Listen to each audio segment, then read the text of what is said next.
किस्से कविताएं में आपका स्वागत है। आज सुनिए सादत हसन मंटो की मशहूर कहानी आम। खजाने के तमाम क्लर्क जानते थे कि मुंशी करीमबख्श की रसाई बड़े साहब तक भी है, चुनांचे वो सब उसकी इज्जत करते थे। हर महीने पेंशन के कागज भरने और रुपया लेने के लिए जब वो खजाने में आता तो इसका काम इसी वजह से जल्द जल्द कर दिया जाता था। 50 रुपए उसको अपनी 30 साला खिदमत के इवज हर महीने सरकार की तरफ से मिलते थे। हर महीने 10-10 के 5 नोट वो अपने तफीफ तौर पर कांपते हुए हाथों से पकड़ता और अपने पुराने वज़ा के लंबे कोट की अंदरूनी जेब में रख लेता। चश्मे में तजांची की तरफ तशक्कुर भरी नजरों से देखता और ये कहकर अगर जिंदगी हुई तो अगले महीने फिर सलाम करने के लिए हाजिर होऊंगा, बड़े साहब के कमरे की तरफ चला जाता। 8 बरस से इसका यही दस्तूर था। खजाने के करीब करीब हर क्लर्क को मालूम था कि मुंशी करीमबख्श जो मुतालबा पीफा की कचहरी में कभी मुहाफिज दफ्तर हुआ करता था, बेहद वजादार, शरीफुत्तबा और हलीम आदमी है। मुंशी करीमबख्श वाकई इन सिफात का मालिक था। कचहरी में अपनी तवील मुलाजमत के दौरान में आपिसरान बाला ने हमेशा उसकी तारीफ की है। बाज मुंसिफों को तो मुंशी करीमबख्श से मोहब्बत हो गई थी। उसके खुलूस का हर शख्स ठाइल था। इस वक्त मुंशी करीमबख्श की उम्र 65 से कुछ ऊपर थी। बुढ़ापे में आदमी उमूमन कमगो और हलीम हो जाता है, मगर वो जवानी में भी ऐसी ही तबीयत का मालिक था। दूसरों की खिदमत करने का शौक इस उम्र में भी वैसे का वैसा ही कायम था। खजाने का बड़ा अफसर मुंशी करीमबख्श के एक मुरब्बी और मेहरबान जज का लड़का था। जज साहब की वफात पर उसे बहुत सदमा हुआ था।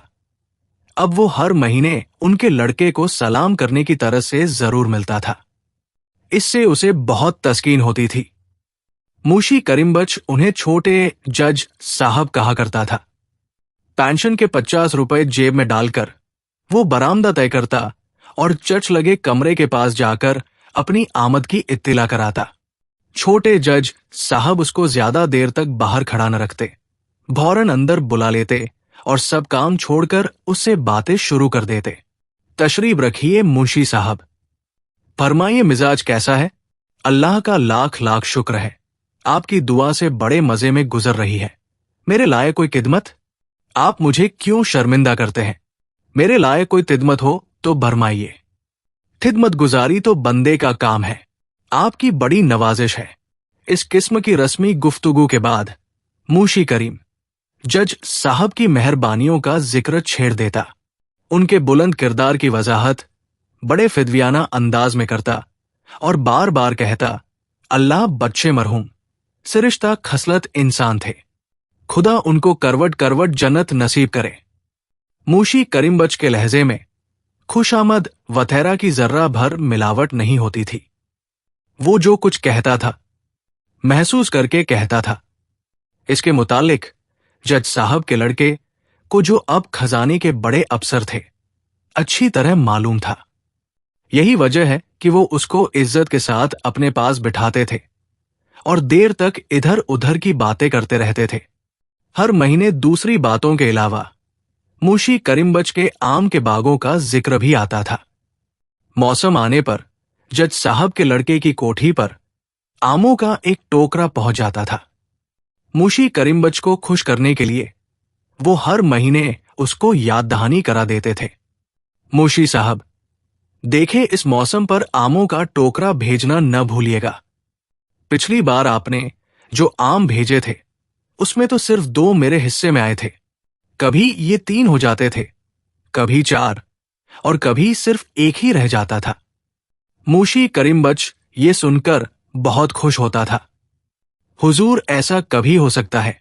जो ही फसल तैयार हुई मैं फौरन ही आपकी खिदमत में टोकरा लेकर हाजिर हो जाऊंगा।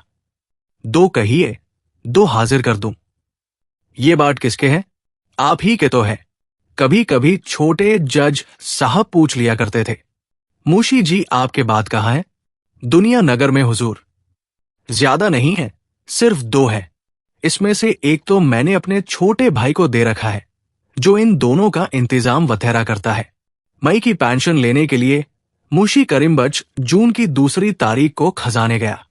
10-10 के 5 नोट अपने तफीफ तौर पर कांपते हुए हाथों से कोट की अंदरूनी जेब में रखकर इसने छोटे जज साहब के कमरा का रुख किया। हस्बे मामूल इन दोनों में वही रस्मी बातें हुई। आखिर में आमों का जिक्र भी आया, जिस पर मुंशी करीमबख्श ने कहा, दुनिया नगर से चिट्ठी आई है कि अभी आमों के मुंह पर चीप नहीं आया। जूं ही चीप आ गया और फसल पककर तैयार हो गई, मैं बौरन पहला टोकरा लेकर आपकी खिदमत में हाजिर हो जाऊंगा छोटे जज साहब। इस दफा ऐसे तोहफा आम होंगे कि आपकी तबीयत खुश हो जाएगी। मलाई और शहद के घूंट न हुए तो मेरा जिम्मा। मैंने लिख दिया है कि छोटे जज साहब के लिए एक टोकरा खासतौर पर भरवा दिया जाए और सवारी गाड़ी से भेजा जाए ताकि जल्दी और एहतियात से पहुंचे। 10-15 रोज आपको और इंतजार करना पड़ेगा। छोटे जज साहब ने शुक्रिया अदा किया। मुंशी करीमबख्श ने अपनी छतरी उठाई और खुश खुश घर वापस आ गया।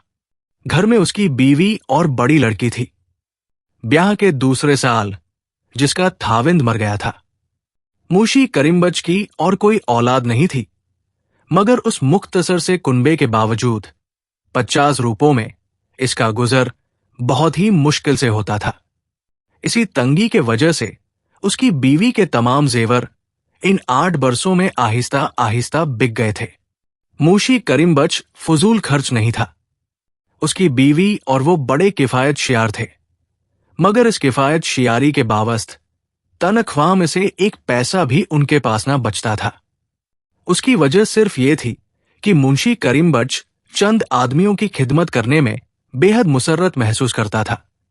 उन चंद तासुलचास आदमियों की सिदमत गुजारी में जिनसे उसे दिली अठीदत थी। इन टास आदमियों में से एक तो जज साहब के लड़के थे, दूसरे एक और अफसर थे जो रिटायर होकर अपनी जिंदगी का बठाया हिस्सा एक बहुत बड़ी कोठी में गुजार रहे थे। उनसे मुंशी करीमबख्श की मुलाकात हर रोज सुबह सवेरे कंपनी बात में होती थी। बात की सैर के दौरान में मुंशी करीमबख्श उनसे हर रोज पिछले दिन की खबरें सुनता था।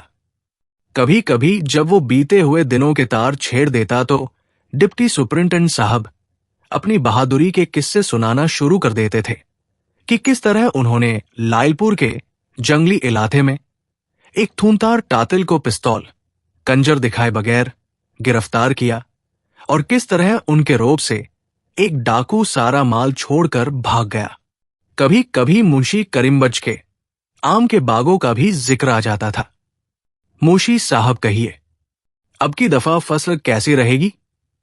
फिर चलते चलते डिप्टी सुपरिंटेंडेंट साहब ये भी कहते, पिछले साल आपने जो आम भिजवाए थे बहुत ही अच्छे थे, बेहद लजीज थे। इंशाअल्लाह खुदा के हुक्म से अब की दफा भी ऐसे ही आम हाजिर करूंगा। एक ही बूटे के होंगे, वैसे ही लजीज, बल्कि पहले से कुछ बढ़ चढ़कर ही होंगे।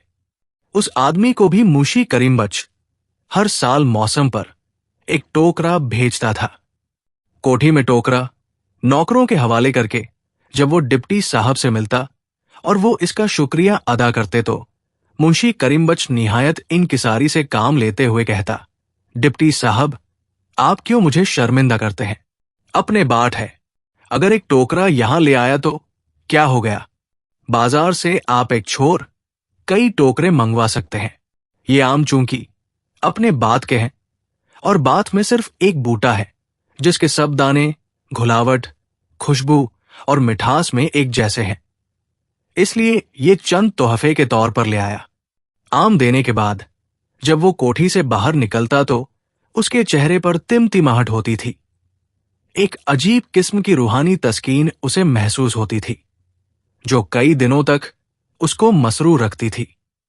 मुंशी करीमबख्श इकहरे जिस्म का आदमी था। बुढ़ापे ने उसके बदन को ढीला कर दिया था, मगर यह ढीलापन बदसूरत मालूम नहीं होता था। उसके पतले पतले हाथों की फूली हुई रगें, सर का तफीफ सा इर्तियाश और चेहरे की गहरी लकीरें उसकी मतान तो संजीदगी में इजाफा करती थी। ऐसा मालूम होता था कि बुढ़ापे ने उसको निखार दिया है। कपड़े भी वो साफ सुथरे पहनता था, जिससे ये निखार उभर आता था। उसके चेहरे का रंग सफेदी माइल था। पतले पतले होंठ, जो दांत निकल जाने के बाद अंदर की तरफ सिमटे रहते थे, हल्के सुर्ख थे। खून की इस कमी के वजह से उसके चेहरे पर ऐसी सफाई पैदा हो गई थी, जो अच्छी तरह मुंह धोने के बाद थोड़ी देर तक कायम रहा करती है। वो कमजोर जरूर था। 65 बरस की उम्र में कौन कमजोर नहीं हो जाता, मगर इस कमजोरी के बावजूद उसमें कई कई मील पैदल चलने की हिम्मत थी। खासतौर पर जब आमों का मौसम आता तो वो डिप्टी साहब और छोटे जज साहब को आमों के टोकरे भेजने के लिए इतनी दौड़ धूप करता था कि 20-25 बरस के जवान आदमी भी क्या करेंगे। बड़े एहतिमाम से टोकरे खोले जाते थे। इनका घास फूस अलग किया जाता था। दागी या गले सड़े दाने अलग किए जाते थे और साफ सुथरे आम नए टोकरों में गिन कर डाले जाते थे। मुंशी करीम बख्श एक बार फिर इत्मीनान करने की खातिर उनको गिन लेता था, ताकि बाद में शर्मिंदगी न उठानी पड़े। आम निकालते और टोकरों में डालते वक्त मुंशी करीम बख्श की बहन और उसकी बीवी के मुंह में पानी भराता, मगर वो दोनों खामोश रहती। बड़े बड़े रस भरे खूबसूरत आमों का ढेर देखकर जब इनमें से कोई ये कहे बगैर न रह सकती, क्या हर्ज है अगर इस टोकरे में से 2 आम निकाल लिए जाएं, तो मुंशी करीम बख्श से ये जवाब मिलता, और आ जाएंगे, इतना बेताब होने की क्या जरूरत है। ये सुनकर वो दोनों चुप हो जाती और अपना काम करती रहती। जब मुंशी करीम बख्श के घर में आमों के टोकरे आते थे तो गली के सारे आदमियों को उसकी नबर लग जाती थी। अब्दुल्लाह, नीचा बंद का लड़का, जो कबूतर पालने का शौकीन था, दूसरे रोज ही आद धमकता था और मुंशी करीम बख्श की बीवी से कहता था, ठाला, मैं घास लेने के लिए आया हूं। कल खालूजान आमों के 2 टोकरे लाए थे। इनमें से जितनी घास निकली हो मुझे दे दीजिए। हमसाई नूरा, जिसने कई मुर्गियां पाल रखी थी, उसी रोज शाम को मिलने आ जाती थी और इधर उधर की बातें करने के बाद कहा करती थी, पिछले बरस जो तुमने मुझे एक टोकरा दिया था बिल्कुल टूट गया है। अब के भी एक टोकरा दे दो तो बड़ी मेहरबानी होगी। दोनों टोकरे और उनकी घास यूं चली जाती। हस्बे मामूल इस दफा भी आमों के 2 टोकरे आए। गले सड़ने दाने अलग किए गए। जो अच्छे थे उनको मुंशी करीम बख्श ने अपनी निगरानी में गिनवा कर नए टोकरों में रखवाया। 12 बजे पहले पहल ये काम खत्म हो गया। चुनांचे दोनों टोकरे घुसलठाने में ठंडी जगह रख दिए गए ताकि आम नराब ना हो जाएं। उधर से मुतमिन होकर दोपहर का खाना खाने के बाद मुंशी करीम बख्श कमरे में चारपाई पर लेट गया। जून के आखिरी दिन थे। इस कदर गर्मी थी कि दीवारें तवे की तरह तप रही थी। वो गर्मियों में आमतौर पर घुसलठाने के अंदर ठंडे फर्श पर चटाई बिछाकर लेटा करता था। यहां मोरी के रास्ते ठंडी ठंडी हवा भी आ जाती थी, लेकिन अब के इसमें 2 बड़े बड़े टोकरे पड़े थे। उसको गर्म कमरे ही में, जो बिल्कुल तनूर बना हुआ था, 6 बजे तक वक्त गुजारना था। हर साल गर्मियों के मौसम में जब आमों के ये टोकरे आते, उसे एक दिन आग के बिस्तर पर गुजारना पड़ता था, मगर वो इस तकलीफ को कंधा पेशानी से बर्दाश्त कर लेता था। करीबन 5 घंटे तक छोटा सा पंखा बार बार पानी में तर करके झलता रहता। इंतहाई कोशिश करता कि नींद आ जाए, मगर एक पल के लिए भी उसे आराम नसीब न होता। जून की गर्मी और जिद्दी किस्म की मक्खियां किसे सोने देती हैं। आमों के टोकरे घुसलठाने में रखवा कर जब वो गर्म कमरे में लेटा तो पंखा झलते झलते एकदम उसका सर चकराया। आंखों के सामने अंधेरा सा छाने लगा। फिर उसे ऐसा महसूस हुआ कि उसका सांस उखड़ रहा है और वो सारे का सारा गहराइयों में उतर रहा है। इस किस्म के दौरे उसे कई बार पड़ चुके थे, इसलिए कि इसका दिल कमजोर था, मगर ऐसा जबरदस्त दौरा पहले कभी नहीं पड़ा था। सांस लेने में उसको बड़ी दिक्कत महसूस होने लगी। सर बहुत जोर से चकराने लगा।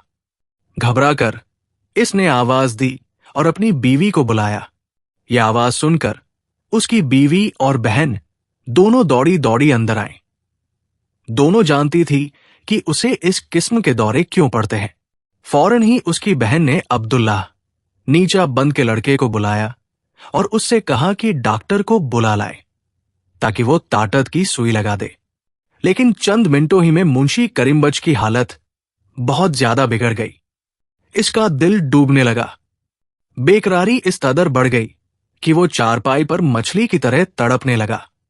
उसकी बीवी और बहन ने यह देखकर शोर बर्पा कर दिया, जिसके वजह से इसके पास कई आदमी जमा हो गए। बहुत कोशिश की गई उसकी हालत ठीक हो जाए, लेकिन कामयाबी नसीब न हुई। डॉक्टर बुलाने के लिए 3-4 आदमी दौड़ाए गए थे, लेकिन इससे पहले कि इनमें से कोई वापस आए, मुंशी करीमबख्श जिंदगी के आखिरी सांस लेने लगा। बड़ी मुश्किल से करवट बदलकर उसने अब्दुल्लाह नीचा बंद को, जो इसके पास ही बैठा था, अपनी तरफ मुतवज्जा किया और डूबती हुई आवाज में कहा, तुम सब लोग बाहर चले जाओ, मैं अपनी बीवी से कुछ कहना चाहता हूं। सब लोग बाहर चले गए। उसकी बीवी और लड़की दोनों अंदर दाखिल हुई। रो रो कर उनका बुरा हाल हो रहा था। मुंशी करीमबख्श ने इशारे से अपनी बीवी को पास बुलाया और कहा, दोनों टोकरे आज शाम ही डिप्टी साहब और छोटे जज साहब की कोठी पर जरूर पहुंच जाने चाहिए। पड़े पड़े नराब हो जाएंगे। इधर उधर देखकर इसने बड़े धीमे लहजे में कहा, देखो, तुम्हें मेरी कसम है, मेरी मौत के बाद भी किसी को आमों का राज मालूम न हो। किसी से न कहना कि ये आम हम बाजार से खरीद कर लोगों को भेजते थे। कोई पूछे तो यही कहना कि दुनिया नगर में हमारे बात है, बस। और देखो, जब मैं मर जाऊं तो छोटे जज साहब और डिप्टी साहब को जरूर इत्तिला भेज देना। चंद लम्हात के बाद मुंशी करीमबख्श मर गया। उसकी मौत से डिप्टी साहब और छोटे साहब को लोगों ने मुत्तला कर दिया, मगर दोनों चंद नागुज़िर मजबूरियों के वजह से जनाजे में शामिल न हो सके। ऐसी और कहानियों के लिए आप किस्से कविताएं पेज को, चैनल को लाइक, फॉलो व सब्सक्राइब करें प्लीज।